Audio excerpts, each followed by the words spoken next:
Bueno, Aníbal Lecerre, muchas gracias por concedernos esta entrevista en nombre del equipo de la revista Consecuencias. Aníbal, para presentarlo, es miembro de la EOL y de la MP, es un psicoanalista reconocido en Argentina y en el exterior, es docente del ICDEVA, es responsable de numerosos seminarios, autor de artículos y libros de gran relevancia para el campo del psicoanálisis. Aníbal, en primer lugar, me gustaría plantear y que usted pueda desarrollar la cuestión de la presencia del analista, que es un tema de gran interés en este momento de virtualidad. Usted está dictando un seminario con ese título. Sabemos que Lacan lo ubica en el seminario 11 como, bueno, dentro de los conceptos fundamentales que aborda en ese seminario. Él dice que la presencia del analista no es eso de esa caricia pegajosa, sino que es una manifestación del inconsciente. Quisiera escucharlo, qué piensa, cómo lo está planteando. Bueno, ante todo, gracias por pensar que puede hacer esta entrevista y decirles algo. Sí, lo que citaste recién es un momento, ¿no? Porque el tema de la presencia analista es complejo, porque es muy específico y a la vez es amplio.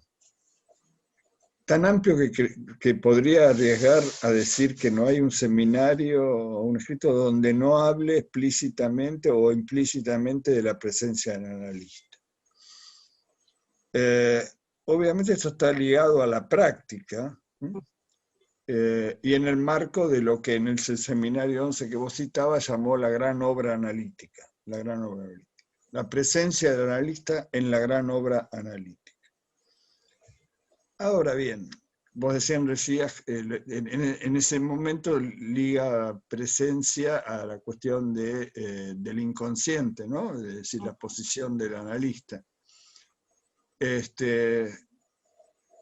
Antes había ligado también un poco con lo imaginario, y luego lo hará diciendo que la presencia del analista es lo real, ¿no?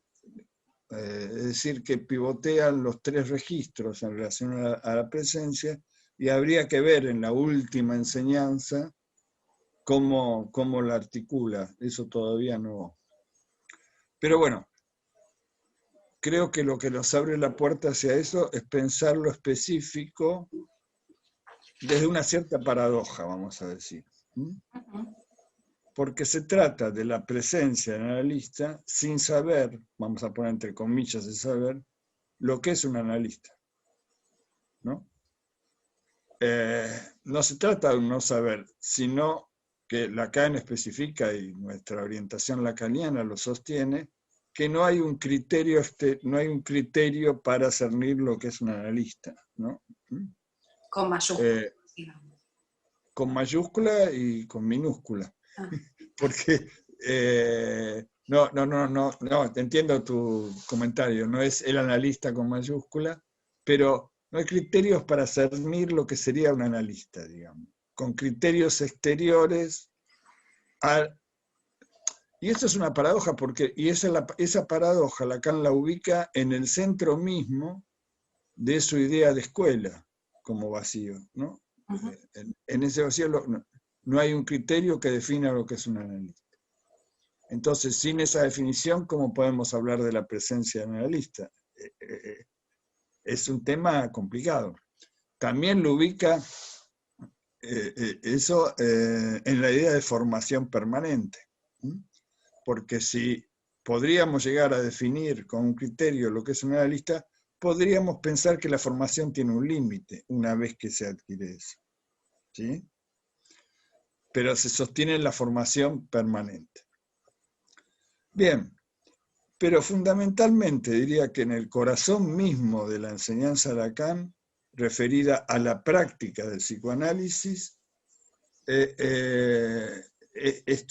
eso es lo que le da relieve a este tema de la presencia del analista, en el corazón de la práctica, vamos a decir. Desde ese ángulo uno podría decir, bueno, pero sin psicoanalista, ¿cuál fue el invento freudiano, para decirlo simplemente? El invento freudiano fue la figura del psicoanalista. No existía hasta ese momento en la historia de las ideas y en la historia del tratamiento del sufrimiento humano una figura como la del psicoanalista. Bien, desde ese momento que tenemos esa presencia que antes no existía, vamos a decir. Ahora bien, por el hecho eso de existir entre comillas, de esa manera, ¿podemos definir la presencia? Hasta cierto punto sí. Pero yo diría que el semblante que define la existencia de la presencia del analista desde el punto de vista de Lacan es el semblante de saber. El semblante de saber. El semblante de saber que implica la posibilidad de un operar desde el semblante. A su vez, eso nos lleva a una pregunta clave, podríamos decir, una pregunta clave en el sentido de que cómo sostener una presencia ajena al sentido. ¿Entiendes? Entonces, ahí tenemos también otra cuestión que es importante. Podríamos agregar esa ajenidad que la motoriza. Bueno, podríamos responder con Lacan que intenta motorizarla a través de la función del deseo del analista. Es decir, la función del deseo del analista motoriza esa presencia ajena al sentido, vamos a decir, y con las paradojas que venimos diciendo en estos momentos. Otra variante para pensar la cuestión es cómo, si decíamos que el eje está en la práctica, ¿cómo ubicamos la presencia en la práctica? Bien. Nosotros no sostenemos que la práctica es un continuo igual. Hay diferentes momentos. No es lo mismo la práctica en sus inicios, entrevistas preliminares, no es lo mismo cuando se instala el sujeto supuesto saber y el desarrollo entre transferencia e interpretación, no es lo mismo al final, cuando se llega al posible final. Pero sin embargo, la presencia se articula entre un fin primero, como dice Lacan en el Triep de Freud, y un fin último. Dependerá cómo se enlace el analizante a esa presencia, que será posible el desenlace final. Como se enlace, por ejemplo, en la elección del analista. Claro. Ahora bien, entonces, si vemos que hay momentos, diferencias, tiempos, ¿esa presencia es idéntica a sí mismo todo el tiempo? ¿O hay variaciones de esa presencia? ¿Cómo pensar esas variaciones? Bueno, decíamos motorizada por el deseo del analista, pero podríamos decir que si bien es constante, hay modificaciones, hay variaciones. Entonces, ¿cómo pensar esas variaciones? Y la podemos pensar con otro término que Lacan subraya, el de posición del analista. Hay una posición al entrar, hay una posición en relación al sujeto saber, etcétera, etcétera, etcétera. Es una posición que implica una presencia receptora, digamos, pero no pasiva. Receptora, pero no pasiva. Un ejemplo de eso es, creo que solamente en la dirección de la cura lo dice, pero ahí Lacan hace una diferencia que es entre la interpretación que busca la transferencia a la interpretación bajo transferencia. ¿Entiendes? Ajá. La interpretación que busca la transferencia lo pongo lo señalo para que se entienda un poco la idea que quiero transmitir, que hay un hacer, porque que busca implica una acción, un movimiento. Es decir, que esa posición no es pasiva. Esa posición que lleva adelante la presencia del analista no es pasiva. Y que no se trata solo de transcurrir del tiempo, ¿no? En el sentido que la transferencia haga su trabajo. Ahora bien, también ese que busca, una presencia que busca, tiene un límite, vamos a decirlo así. Por ejemplo, Lacan en Hablo a las paredes dice: el psicoanalista hace de objeto A en persona. El psicoanalista hace de objeto A en persona. ¿Y qué es hacer en persona? Bueno, podemos ligarlo a lo que venimos diciendo. Pero sin embargo, después Lacan va a decir algo que es simple, pero que es muy iluminador, muy esclarecedor. Dice: no puede decirse que el psicoanalista se dirija a esa posición, sino que es llevado allí por su analizante. Sería la neurosis de transferencia, ¿no? Un analizante elige a un analista, vamos a decir así, y lo lleva a ubicarlo, por ejemplo, en el lugar del otro, ¿no?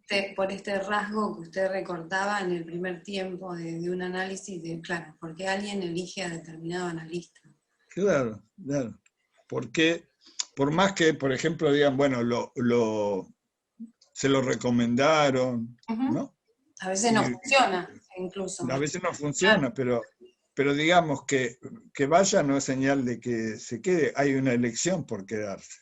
Cuando se queda, hay una elección sobre el analista. Según Freud y según Lacan, esa elección está ligada a los elementos de la elección amorosa, de la elección de objeto. Y Miller dice sobre eso que se pone en juego las significaciones del deseo y los rasgos de lo real en esa elección. Bien, pero volvamos a lo que decía en Hablo a las paredes y dice, sino que es llevado allí por su analizante. Entonces, si sigo el hilo un poco de lo que estoy planteando, tenemos el que busca, ¿no?, que decíamos antes, y es llevado. Aparentemente es contradictorio, ¿no? Porque si uno busca, no es que está llevado. Pero no es tan contradictorio, porque es un poco que, no un poco, es eso que lo digo así para ubicar eso que llamamos la docilidad en la respuesta, ¿no? Dejarse llevar es también una búsqueda, en ese sentido. Y acá se aclara para mí algo que hay a veces alguna polémica al respecto, que no se entiende bien, que es por qué Lacan habla de la resistencia del lado del analista. Acá me parece que se aclara muy simplemente, ¿no? Si la presencia o la posición que tiene el practicante es contraria a ese dejarse llevar, vamos a decir, se está resistiendo que se instale la cosa. Ahora bien, todo esto que es una generalidad, desde muy temprano en su enseñanza Lacan habla del misterio de la presencia. Vos citabas el seminario 11. El misterio de la presencia está en el seminario 1. En el seminario 1 Lacan habla del misterio de la presencia y que no es nada fácil definir la presencia.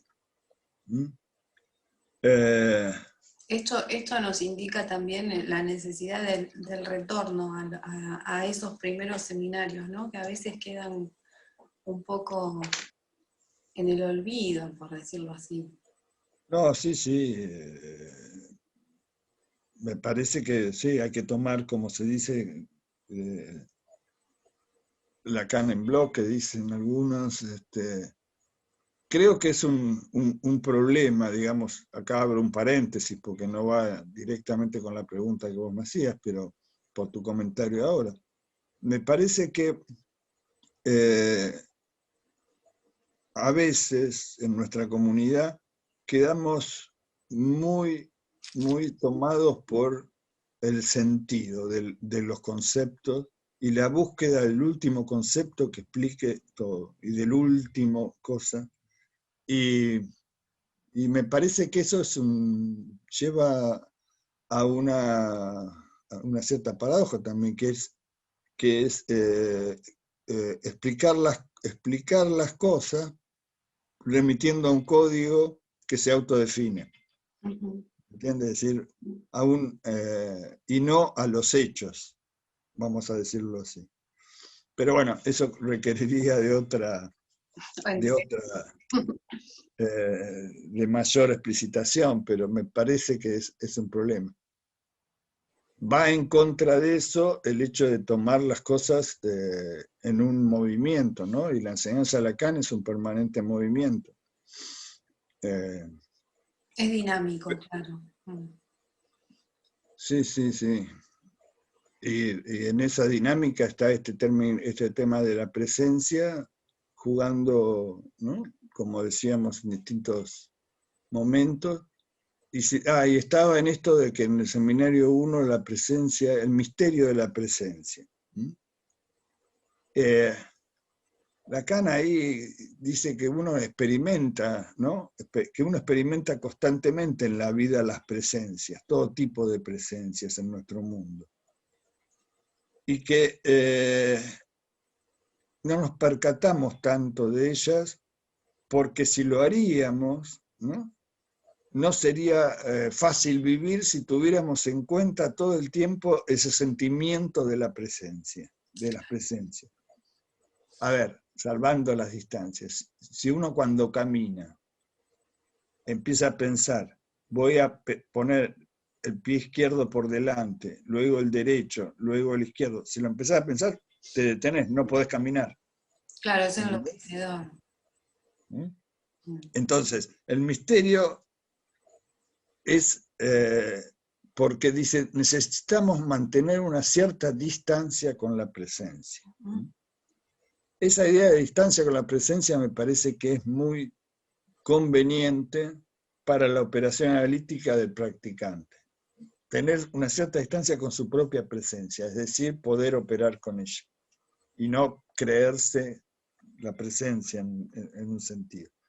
Creerse la presencia para el practicante bordea la infatuación, vamos a decirlo así, que no es la mejor posición para analizar ni para estar en el psicoanálisis. Es una opinión, es una opinión. Sí, sí. Ahora bien, todas estas generalidades que te he dicho, para redondear un poco, porque si no me estoy extendiendo demasiado, y vos hacías alusión al tema hoy de la virtualidad, de la práctica virtual, ¿no? Claro, ¿Sí? cómo se pone en juego la cuestión de la presencia a través de los medios virtuales en un psicoanálisis. Sí, yo creo que es un tema que vale, por todo esto que digo, que ahí también vale la cuestión de lo que hablábamos como el misterio de la presencia. ¿Qué lugar le podemos dar a la presencia? ¿Qué lugar tiene, no que le podemos dar? ¿Qué lugar tiene la presencia en lo virtual? Porque si no confundimos presencia con el cuerpo físico. Y va más allá del cuerpo físico la presencia. Creo que, con respecto a eso, no creo que tengamos no creo que convenga una respuesta universalista por la positiva o negativa. Es decir, que valga para todos los casos o no vale para ninguno. Digo, de la práctica virtual, ¿no? Es decir, que no se trata de tomar partido a favor o en contra, sino más bien situarla en las coordenadas de la pandemia, sí, pero va más allá de la pandemia. Esas son las coordenadas de época, donde lo virtual está tomando un sentido mayor cada vez, ¿no? Entonces, hay que ver. Y que parece que no se va a retroceder ante esto, por lo menos. Sí, no sabemos, pero creo que podemos pensar que no vamos a volver a un punto cero como si llamamos lo que era anterior a la pandemia, punto cero, no volvemos a ese punto cero. No se sabe bien qué va a pasar, pero no Entonces la idea me parece que es ubicar ese misterio de la presencia en relación a lo virtual, qué impedimentos o dificultades trae. Creo que son las cuestiones más interesantes para investigar y para debatir en ese punto. Entonces, para redondear un poquito tu pregunta, diría que sí, es el misterio de la vigencia del misterio de la presencia en todos los momentos, vamos a decir.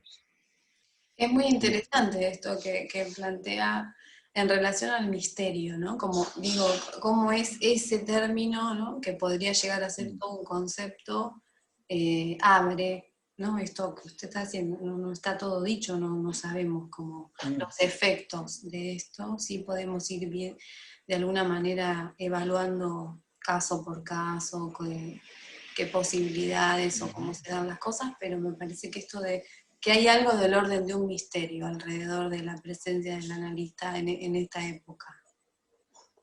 Sí, en esta época y no solo pero sí. Y Lacan es cuidadoso con las palabras, porque con respecto, ubica pocas cosas bajo la idea de misterio. Otra cosa que ubica como uno de los misterios más grandes que hay es el olvido, el misterioso olvido. Se me ocurre ahora que sería interesante, lo voy a trabajar, a pensar un poco, ligar a través de la cuestión del misterio la presencia y el olvido. Porque de última, en la práctica analítica, la caída de esa presencia se podía plantear como un olvido en el final, como un cierto olvido, ¿no? Por ejemplo. Se me ocurre cosas ahora, ahí estoy, me fui, vos parame porque Bueno, está muy bien, es la idea. estamos conversando. Es una conversación, sí. Bueno, en segundo lugar, me parece que encontré algo un poco buscando entre sus escritos, que usted afirma en un artículo que lo denomina el deseo del analista no es neutral, y sostiene que lo subversivo del deseo del analista es no solo no refugiarse en una neutralidad, sino oponerse a la misma y hacer existir el psicoanálisis en la época del neoliberalismo. Y me pareció una hipótesis o una afirmación Sí.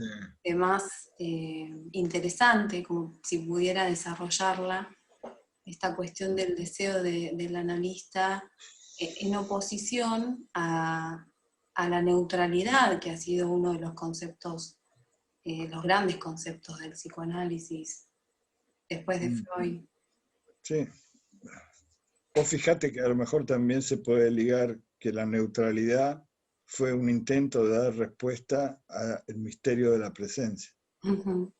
¿no? De abolir esa presencia con una Exacto. neutralidad, ¿no?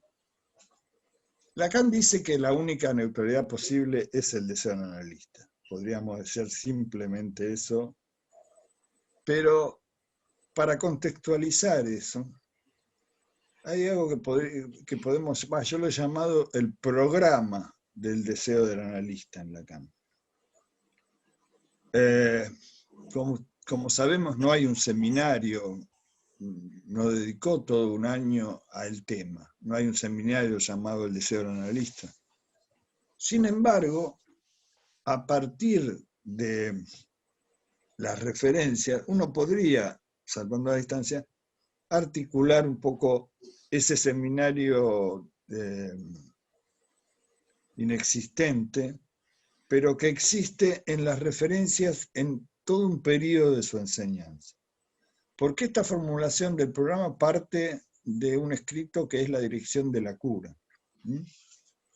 Parte de la dirección de la cura y parte Lacan diciendo está por formularse una ética que integre las conquistas freudianas, que integre las conquistas freudianas sobre el deseo para poner en su punto cúlmine el deseo del analista. Reglón seguido, tenemos el seminario sobre la ética, Ujú. que empieza, pero hay todo un movimiento que podríamos graficarlo en una curva de Gauss, desde el 58 que va subiendo hasta el 64 y luego va cayendo. Lo digo como curva de Gauss en el sentido de la ubicación de las referencias como, con sus variables. Y en el 64 tenemos un punto culmine, en el seminario 11 que vos citabas, y en el Triep de Freud, el deseo del analista. Hay un anhelo por parte de Lacan, en esos 4 años, de 58 a 64, de poder llegar a formular la función del deseo del analista como aquello que opere correctamente en el análisis. Es fuerte decir que opere correctamente, ¿no? Y entonces tenemos, de ese está por formularse, a la definición o la hipótesis que culmina en el desarrollo del texto del Triep de Freud. Ahí Lacan va a decir que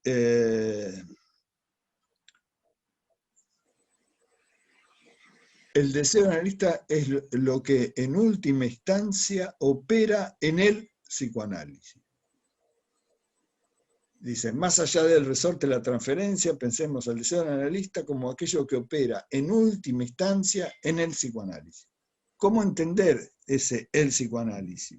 Porque el psicoanálisis abarca a la práctica, a la clínica, que no son exactamente lo mismo, a los conceptos y sus cambios, a la política y a la institución. Es decir, es como si lo pusiéramos en el nudo Borromeo de A3 y en el centro ponemos el deseo del analista. ¿Mm? Ahora bien, la hago un poco corta porque luego no es que rectifica, pero va puliendo y se da cuenta que no es posible delimitar la función para afirmar que opere correctamente. Porque eso ya casi sería como una técnica, ¿no? Claro. Poder transmitir eso. Entonces, va a modificar ese operar correcto por el operar conveniente. Operar convenientemente.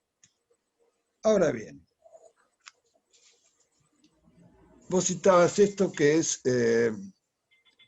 entonces, a su vez, siempre tenemos con el tema del deseo analista la sensación o la idea de que lo que se dice sobre él no es suficiente, ¿no? Esto también pasa en los testimonios del pase, etcétera, etcétera. Entonces, que siempre que nos acercamos a la idea, al concepto y a la función y tratamos de explicitarla, se nos escapa, como el horizonte, ¿no? Tenemos ahí el horizonte, pero siempre, mientras avanzamos, ¿no? Claro que lo importante, según Galeano, no es llegar, sino el recorrido, ¿no? Él lo dice con respecto a la utopía. a la utopía, exactamente. Exactamente. Es una hermosa frase la que dice él. Pero espera que me perdí un poco. A ver, entonces, que se nos escapa, ¿no?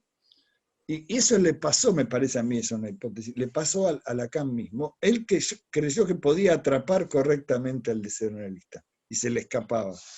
Como entonces, escurridizo, sí, ¿no? Una cosa. sí, como siempre dice, y claro, entonces muchas veces Lacan recurre cuando no tiene a situar las cosas por lo que no es. ¿Eh? Uh-huh. Entonces, lo que no es el deseo del analista y entre lo que no es, ubica la neutralidad, vamos a decirlo así, o la idea de neutralidad. Entonces, ¿cómo podemos una definición simple y que nos da la dimensión del deseo analista con esto que situaba como que opera en última instancia? Bueno, podemos decir simplemente que el deseo analista es hacer existir el psicoanálisis. Hacer existir el psicoanálisis en la práctica, en la época, es decir, sí, en la época, en las instituciones, etcétera, etcétera. Es decir, Lacan habla de que, es decir, a cada uno le toca reinventar el psicoanálisis, dice. ¿no? No dice inventar, dice reinventar.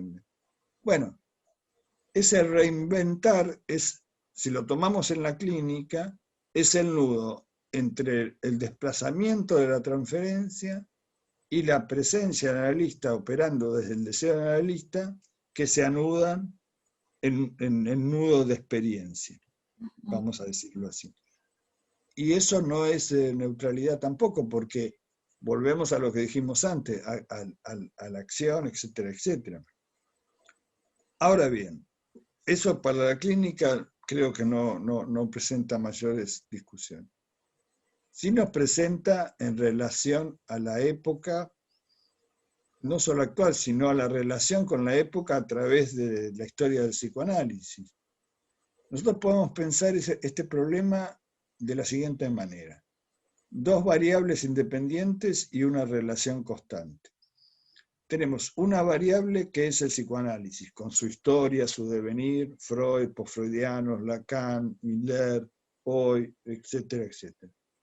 Y tenemos la época como el malestar en la cultura, contemporánea a Freud, contemporánea postfreudiano, que tiene su devenir. La relación constante es la necesaria interpretación del psicoanálisis sobre la época. Entonces, ahí no puede ser neutral, porque ahí la neutralidad lleva no a una extraterritorialidad, como dice acá, sino a bajarse del movimiento de la época, es decir, a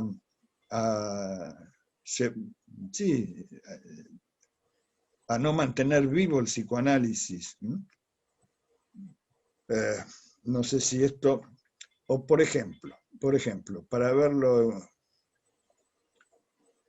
Lacan en varios textos habla de que somos prisioneros, dice así, somos prisioneros del progreso de la ciencia, ¿no? Y de la ciencia que cuestiona todas las estructuras sociales.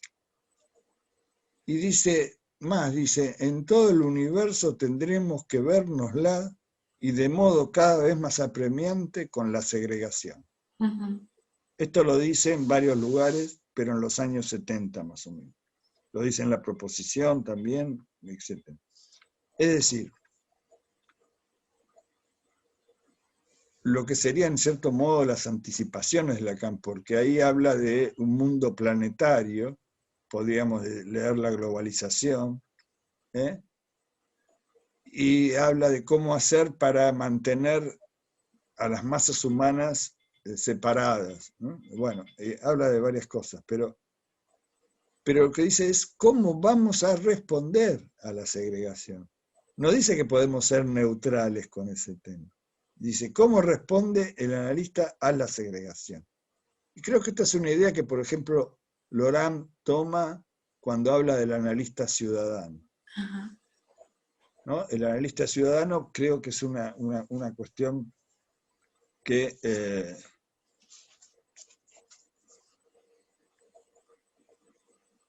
podríamos decir, en este momento hay una comunidad de interés entre el psicoanálisis y la democracia. Podríamos decir que ante el embate de la época, el analista no puede refugiarse en la neutralidad o en el silencio, que tiene que ser sensible a las formas que la segregación está tomando en este momento actual. Bueno, o si volvemos al 64, dice que el analista no puede cobijarse en ninguna investidura, por antigua que sea, cuando su figura o su presencia, podemos decir, laicizada, ¿no? El analista laico, el analista ciudadano es una manera del analista laico, podemos decir. Pero Lacan dice, se dirige hacia una socialización que no podrá evitar ni el eugenismo ni la segregación política de la diferencia, de la anomalía. Esas dos cosas no las podremos evitar, dice Lacan. Estamos hablando del 64, pensémoslo hoy eso, ¿no? Ujú. Pensemos el eugenismo con el avance de la ciencia, el avance de la biología sobre los cuerpos, etcétera, etcétera. Y pensemos la idea de la segregación política de la anomalía, de la diferencia, ¿no?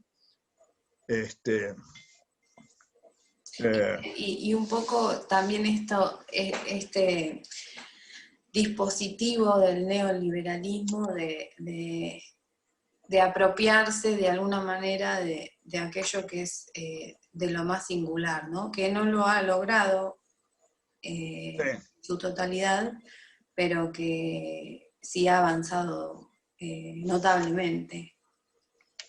sí, sí, sí, sí, si querés pasamos a hablar del neoliberalismo porque se engancha con la pregunta anterior, ¿no? Ujú. Eh, Claro, porque qué posición le cabe a un analista en este panorama. este es un tema polémico, es un tema polémico.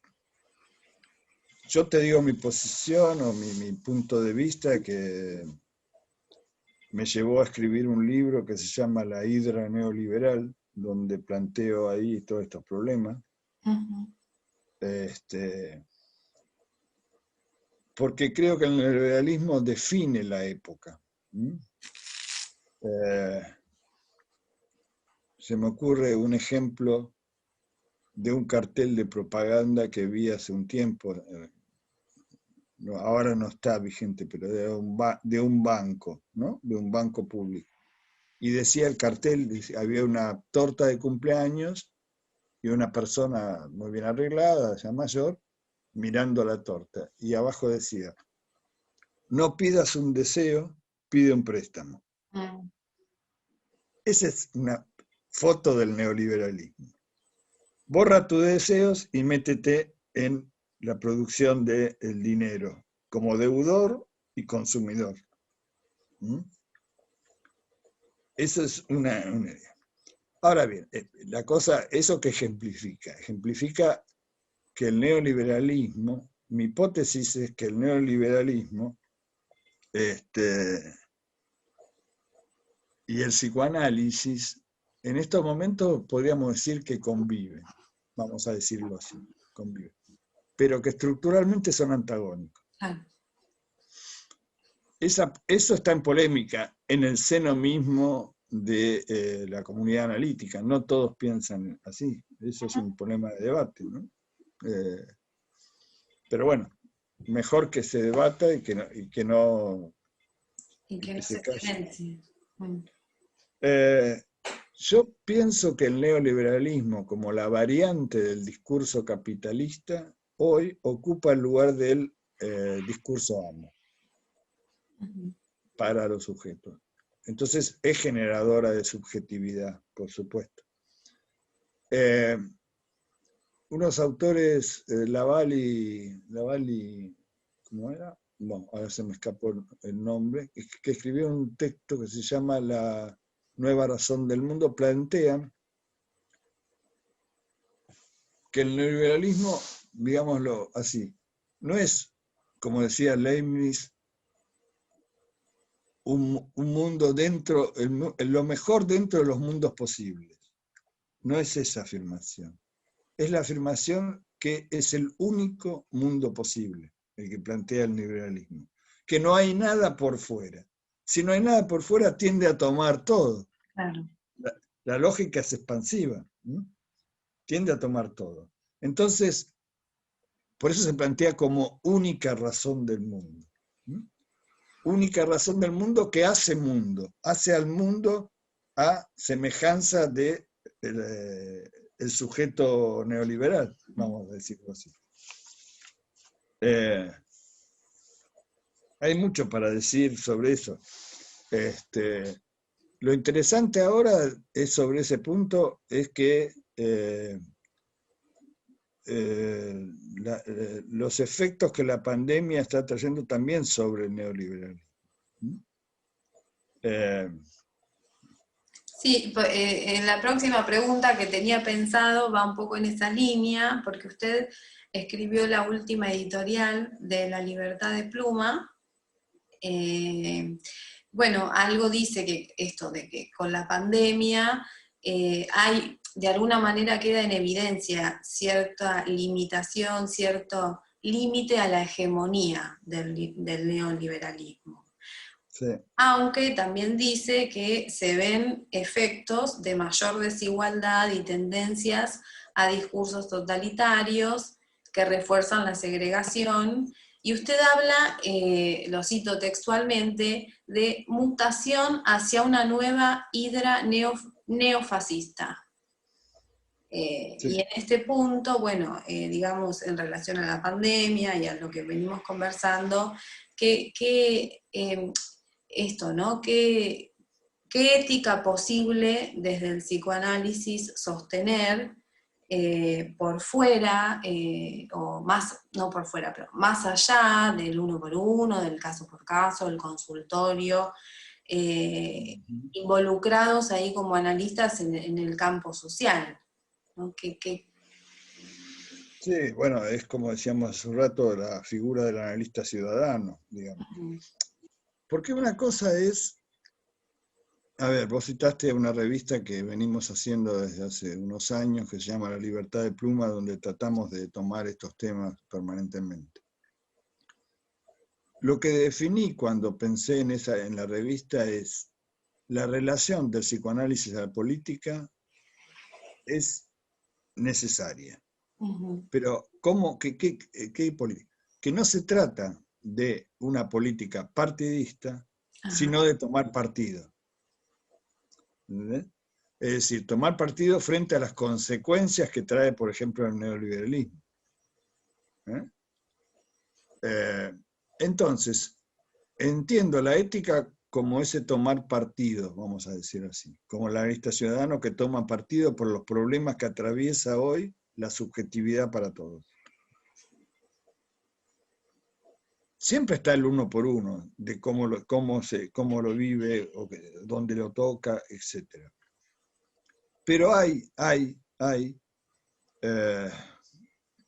una generación, digamos así, sí, el neoliberalismo tiende, vamos a decir, a ver, déjamelo pensar un segundo cómo te lo podría ejemplificar. Pero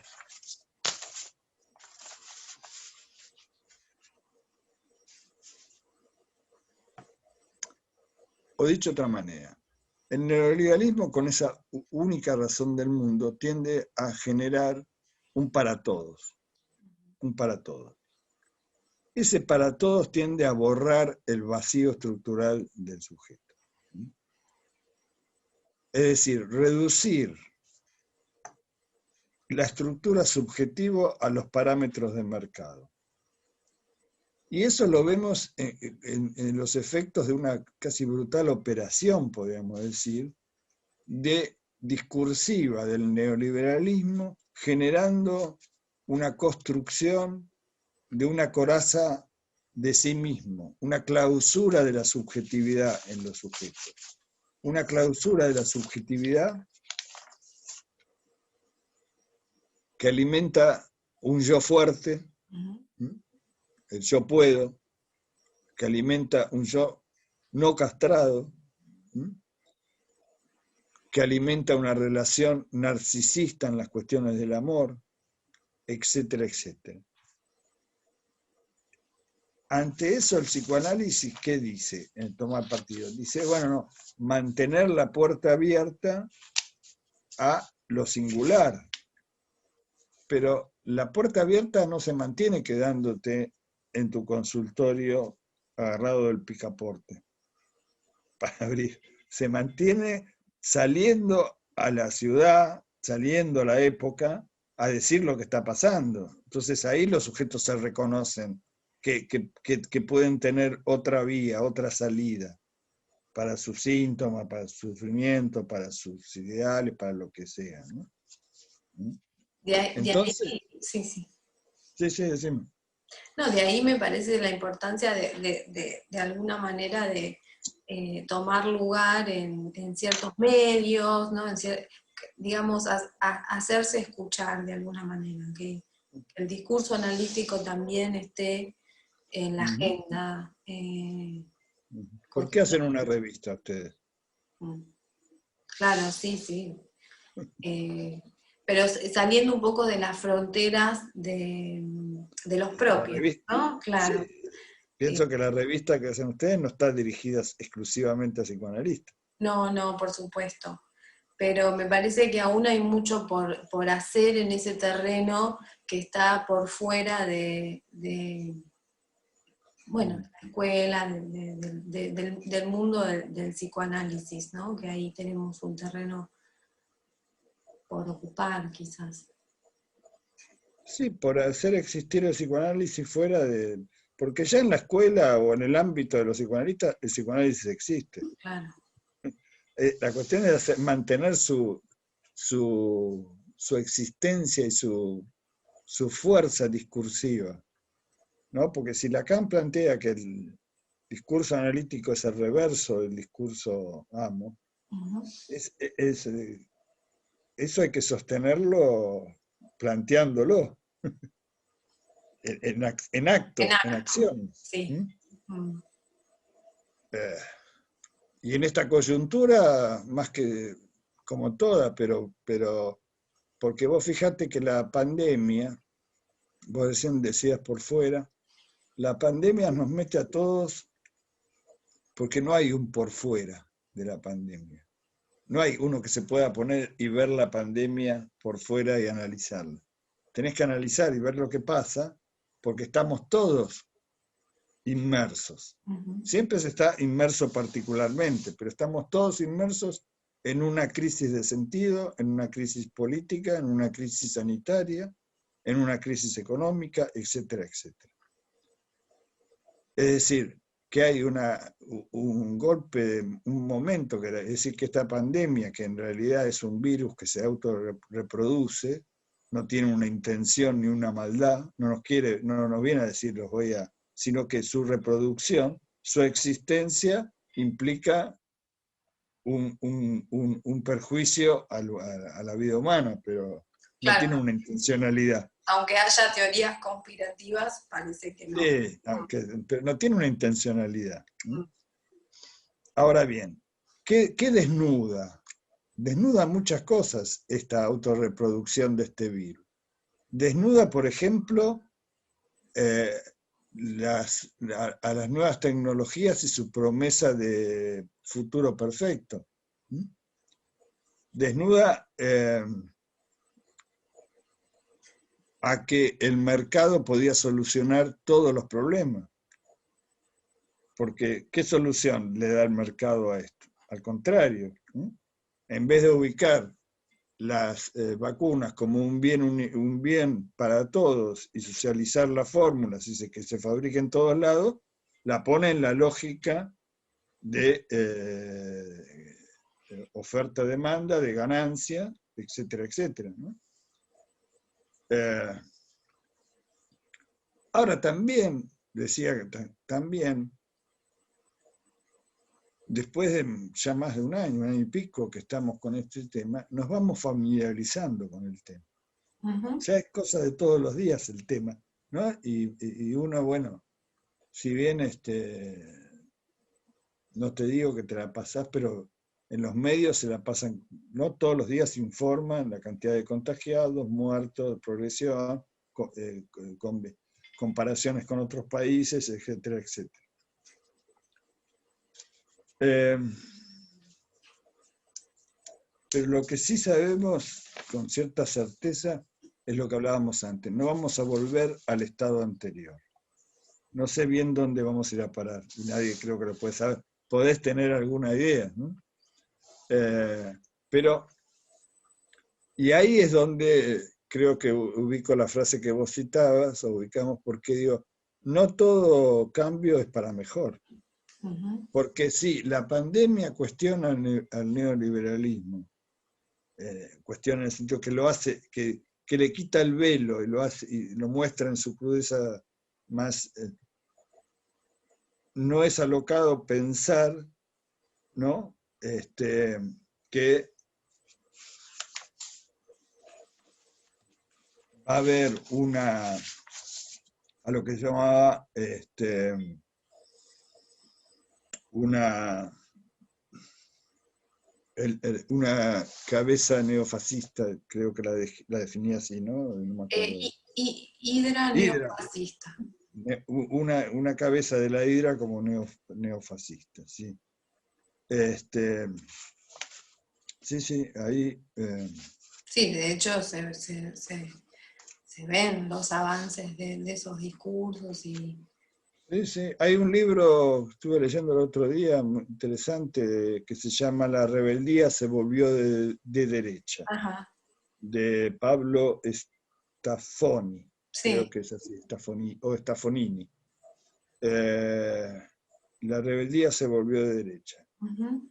Y está muy bien porque hace un agudo análisis de las nuevas derechas, ¿m? Aunque sean incipientes en nuestro país, por ejemplo. Es decir, que muestran la posibilidad de un futuro no tan lejano. ¿M? Es decir, muestran que tienen una cierta capacidad para cuestionar el sistema y para disputar el sentido. Para disputar el sentido a la democracia, para disputar el sentido a la izquierda, para disputar el sentido a los estados de derecho, etcétera, etcétera. Es Son decir, como un virus que muta. sí, también, también. Mutan de una Acá, manera que van como adaptándose como para esto que usted, con esos fines que usted decía. sí, sí, es que tienen, eh, sí, sí, sí. Pero que es un polo de atracción a cierto efecto también del neoliberalismo, que es el enojo, la frustración, la desigualdad. Entonces proponen de una manera directa, así un poco, una salida eh, por la segregación, Acá, por ejemplo, en nuestro país tenemos ejemplos así, para citar un par, tenemos a Javier Mieli, no sé si lo ubicás. Milei, ¿no? Milei, sí, que es un libertario de derecha, ¿m? Sí, sí, es conocido en los medios Que sus es conocido en los expresiones. medios, y justo junto a Agustín Laje, por ejemplo, ¿no? Que tiene su guerra cultural contra el feminismo y la mantiene desde hace tiempo. Pero los dos, con ese sesgo, mantienen que, o presentan que, una derecha antisistema. Ajá. Una derecha antisistema y que agita el fantasma del marxismo como marxismo cultural, por ejemplo. Pero ellos ¿en qué se enrolan? No en una tradición, en lo contrario, se enrolan con las banderas de la rebeldía, con las banderas del opuesto, ¿m? Con las banderas de decir hay que tomar las demandas insatisfechas de la gente, etcétera, etcétera. Es decir, que genera un discurso que antes lo tenías de otro lado. Como un Entonces, anarquismo de derecha, una cosa así. sí, sí, pero no es exactamente un anarquismo, es una política neoliberal llevada a su última consecuencia. Yo lo veo así, me parece. Es llevar el neoliberalismo a su última consecuencia, que no exista nada más que el mercado, que regule todo, la vida misma y todo. Entonces, hay que suprimir los estados, hay que suprimir las políticas de inclusión. Eh, en fin. Ujú. Entonces, ¿el psicoanálisis se puede quedar callado con eso? Porque, bueno, uno me puede decir, pero el psicoanálisis no es un defensor de lo diferente. Si dice uno por uno, cada uno, lo subjetivo, lo singular. Claro, sí, es un defensor de lo diferente. Pero no hay una equivalencia o no es una igualdad diferente y desigualdad, ¿no? Una cosa es la diferencia Ujú. y otra cosa es la desigualdad. Entonces, hacer existir el psicoanálisis es hacer existir la diferencia, pero en un marco donde no la estás ubicando como desigualdad ni en un marco segregativo, Claro. ¿no? Como dice Lacan, no convertirse en agentes de la segregación, ¿no? Por ejemplo. Entonces, bueno, hemos planteado... Me parece que eso sí es fundamental lo que acaba de mencionar. Sí, yo creo que el deseo del analista lo podríamos pensar como hoy, como la posibilidad de la existencia o de oponer una subjetividad a la subjetividad neoliberal. Uh-huh. Una subjetividad del acontecimiento, de lo heterogéneo, de la diferencia, ¿eh? Pero también del lazo a los otros, pero también de la... Es decir, mantener la puerta abierta a lo que es la potencialidad de cada sujeto como mortal y sexual.